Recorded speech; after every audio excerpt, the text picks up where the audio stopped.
Bionicle Universe 144 Book 1 Tale of the Tova. Written and narrated by Toa of Yak. Prologue. Angonce stood in front of a smashed vault door on the ground in a darkened tunnel. Inside the now open vault, claw marks, scorch marks, and jagged indents littered the ruined walls. Angonce sighed. It was more out of frustration at his own naivety than the design of the door or the strength of the vault. He should have put this together sooner, for he was one of the only beings who could have realized what would happen when the Great Spirit succeeded in his mission.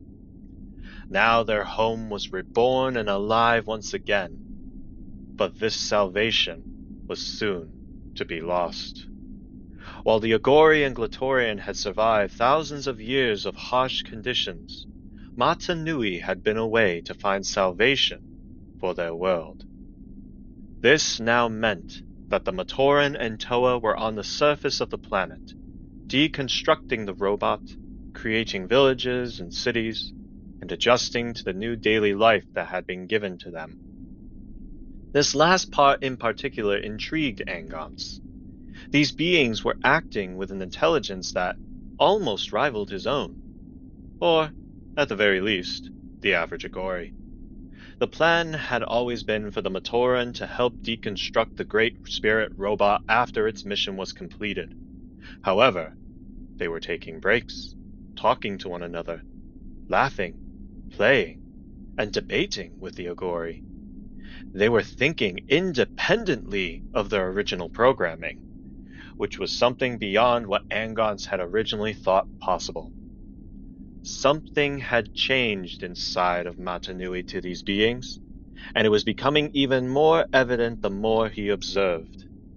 They had become more, far more than their original design. It was exciting and thrilling. Angonce now pondered the question: had the great beings created artificial intelligence?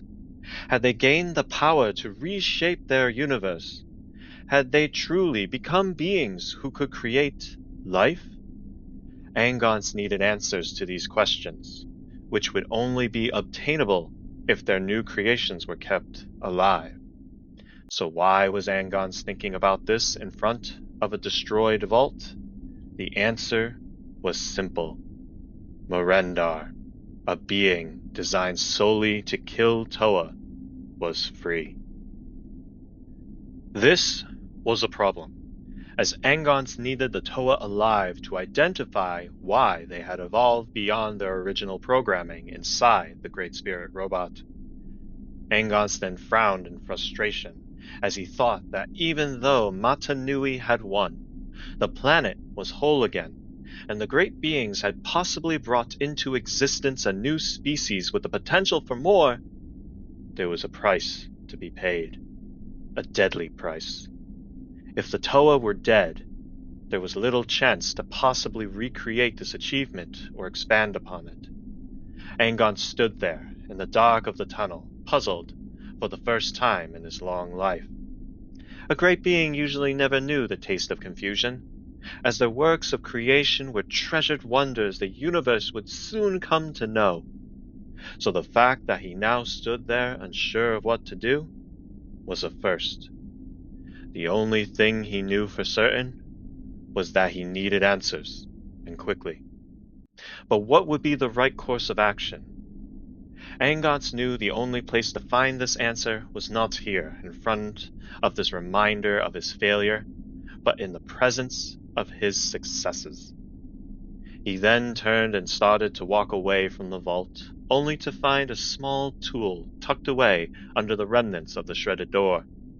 He knelt down and pulled out what appeared to be a hammer that no Agori could have crafted, due to its intricate and complex design.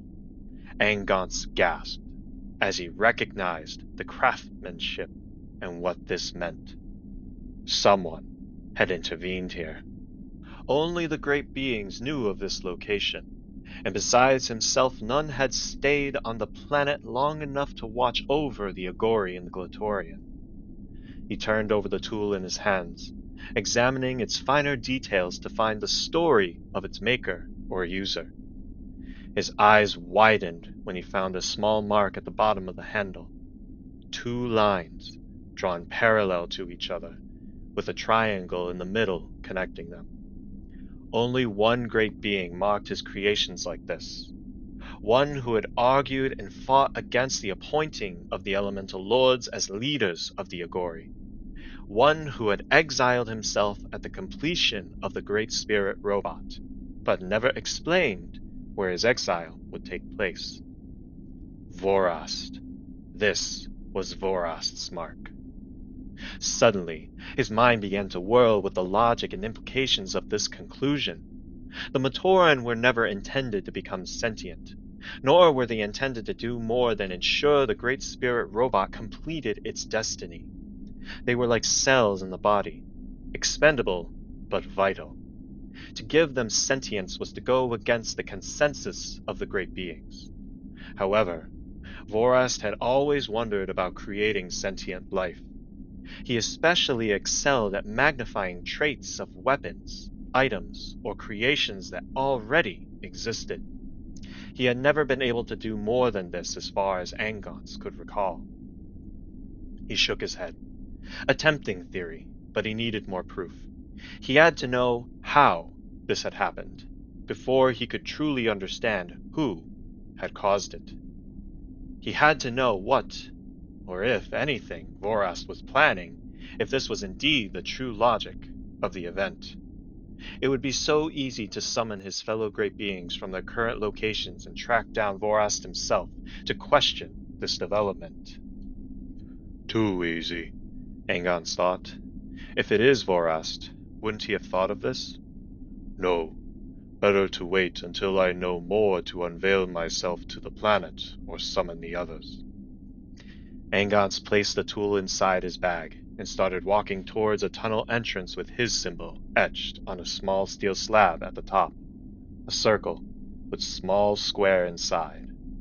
He took one last look at the remnants of Marendar's vault and knew that no matter what he found, no matter what he learned, this was the end of everything he had come to know.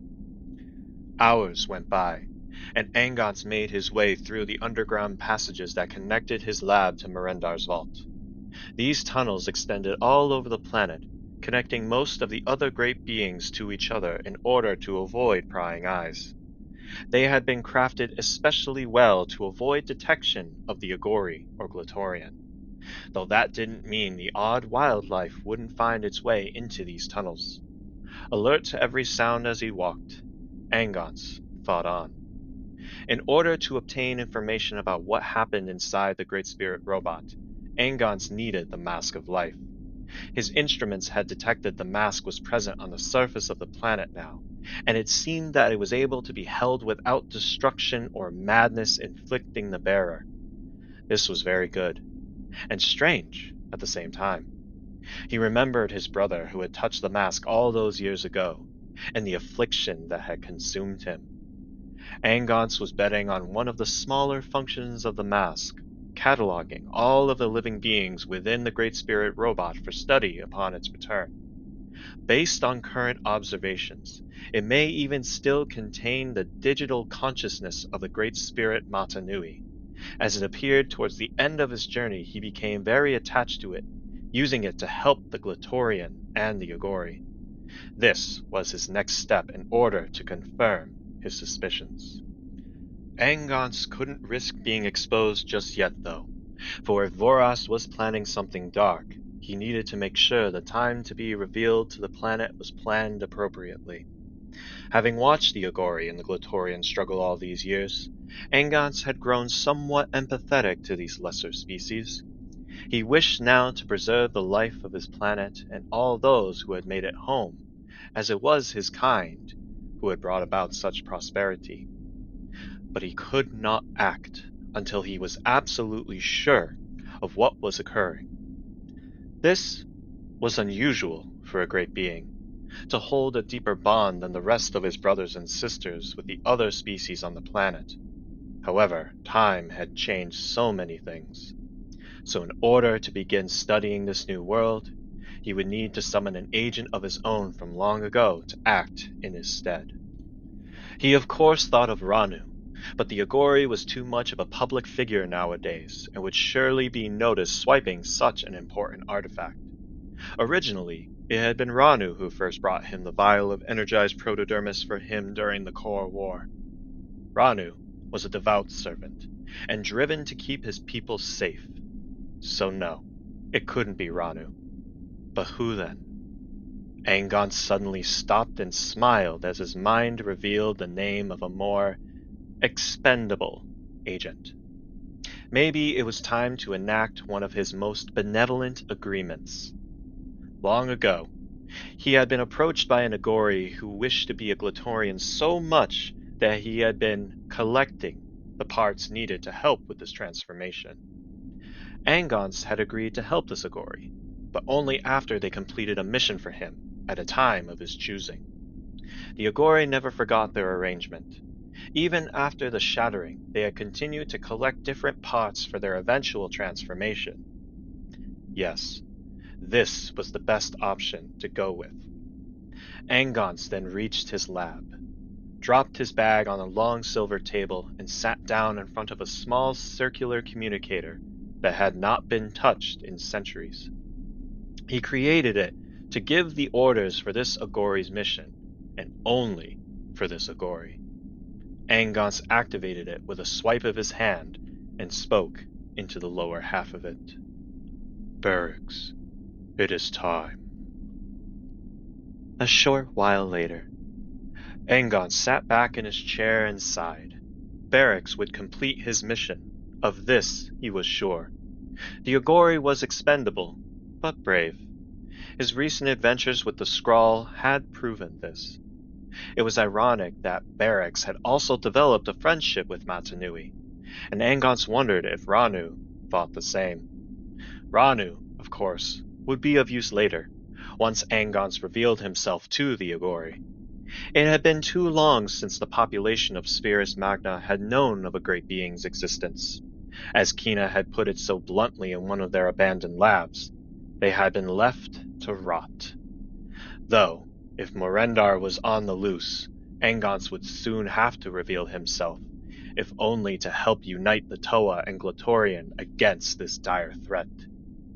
Even if the threat of Marendar was not for the Glatorian, the idea of a great being releasing it without the approval of the others was concerning, to say the least. It was too soon, though, for if Vorast was indeed a traitor, and had others in his thrall, it stood to reason he had spies of his own.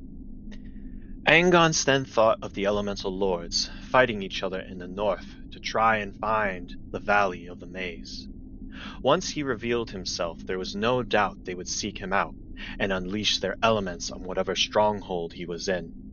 Their anger had grown so dark in these last 1,000 years.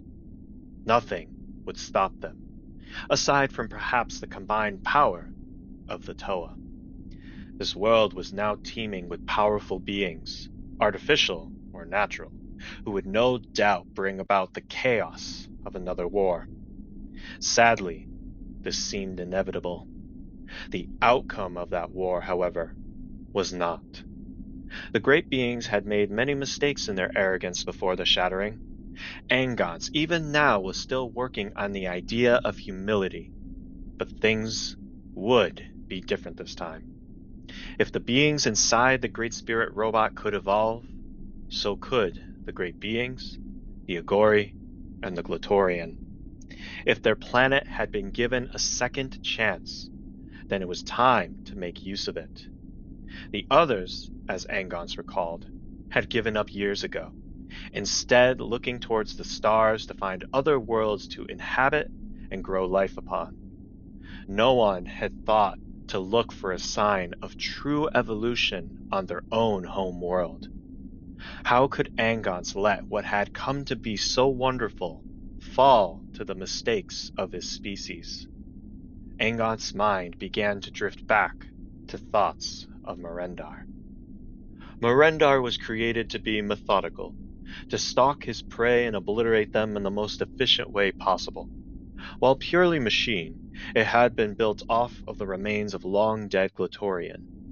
There had been theories proposed by other great beings about Marendar developing a personality based on those long-gone warriors, but at the time it had been discounted.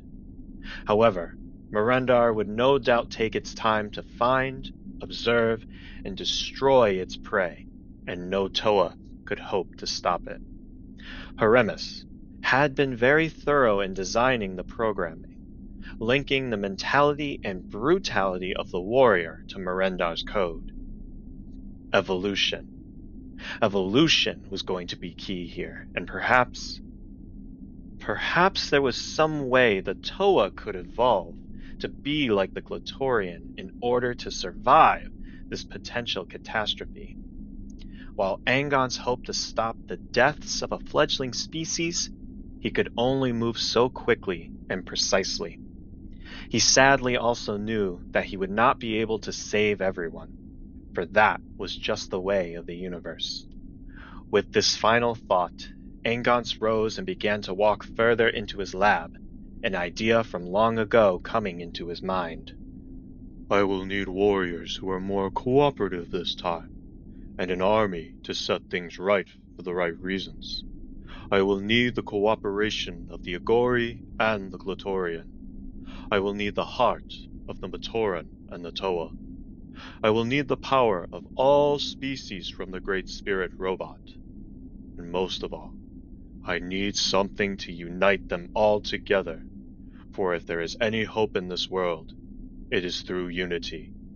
But until I know who this traitor is, if it is Vorast, I can't alert the other great beings to my suspicions and fears. For now, I need information. The Mask of Life will tell me the history of the Toa and the Matoran from the moment Matanui first took flight to the moment they walked the sands of Barra Magna. That, at least, is a start. Angonce opened a door and entered a small room with a gleaming silver pedestal in the center. He reached for the wall and flipped a large switch, turning on different monitors that lined all over the opposite wall.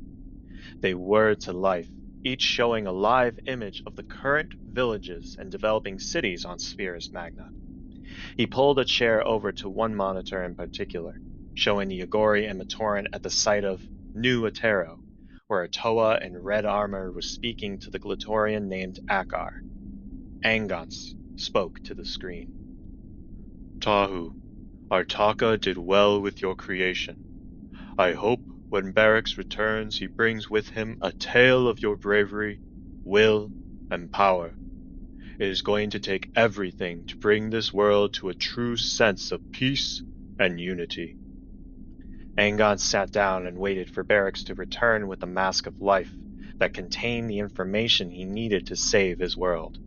Until then, all he could do was continue to watch these beings who had shown him that life is sacred, complex, and always evolving. To be continued.